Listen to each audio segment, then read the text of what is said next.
پھر 1888 میں ہی فرمایا، اس نے اس سلسلے کے قائم کرنے کے وقت مجھے فرمایا کہ زمین میں طوفان ضلالت برپا ہے، تو اس طوفان کے وقت میں یہ کشتی تیار کر،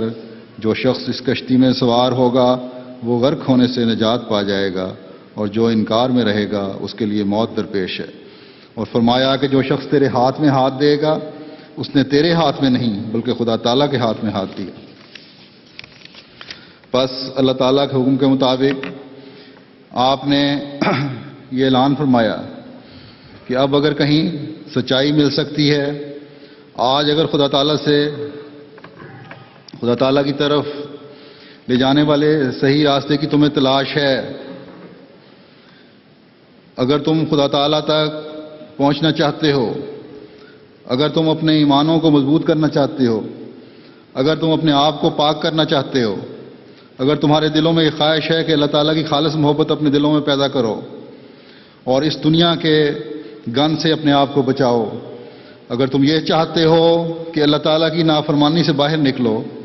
اگر تم اپنی سستیاں دور کرنا چاہتے ہو تاکہ اللہ تعالیٰ کا قرب حاصل کرو، تو تمہارے لیے ضروری ہے کہ میرے سلسلہ بیت میں آؤ۔ میں تمہیں دھوکہ نہیں دے رہا، میں کسی شیطانی تدبیر کے وجہ سے یہ باتیں نہیں کر رہا، بلکہ میں تمہارا ایک پکا ہمدرد ہوں، سچا ہمدرد ہوں۔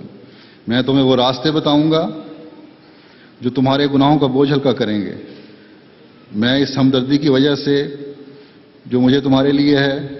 تمہارے سے ہے، تمہارے لیے دعائیں کروں گا جو عرش پر انشاءاللہ تعالیٰ قبولیت کا درجہ پائیں گی، اور اس وجہ سے خدا تعالیٰ تمہیں پاک کرے گا، تمہیں صاف کرے گا، تمہیں برکت دے گا۔ لیکن شرط یہ ہے کہ سچے دل سے میری طرف آؤ اور خالص ہو کر اللہ تعالیٰ کے حکموں پر عمل کرنے کی کوشش کرو۔ یاد رکھو کہ یہ سب باتیں میں یوں ہی اپنے پاس سے نہیں کہہ رہا، بلکہ خدا نے مجھ پر یہ وحی کی ہے اور مجھے بتایا ہے کہ تو جو نظام جماعت کی کشتی تیار کرے گا یہ کیونکہ اللہ تعالیٰ کے حکم کے مطابق ہوگا، اس لیے خدا تعالیٰ اس کی حفاظت بھی کرے گا۔ ایسے خالص لوگوں کو خدا تعالیٰ کبھی ضائع نہیں کرے گا۔ جو لوگ تیری بیعت کر رہے ہوں گے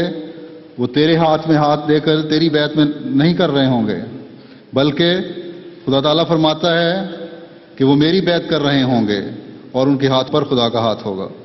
یاد رکھیں، جو ہاتھ خدا تعالیٰ کے ہاتھ میں آ جائے، اور جیسا کہ حضرت اقدس مسیح موعود علیہ الصلوۃ والسلام نے فرمایا ہے کہ اللہ تعالیٰ کے حکم پر عمل کرنے والوں کا ہاتھ ہو،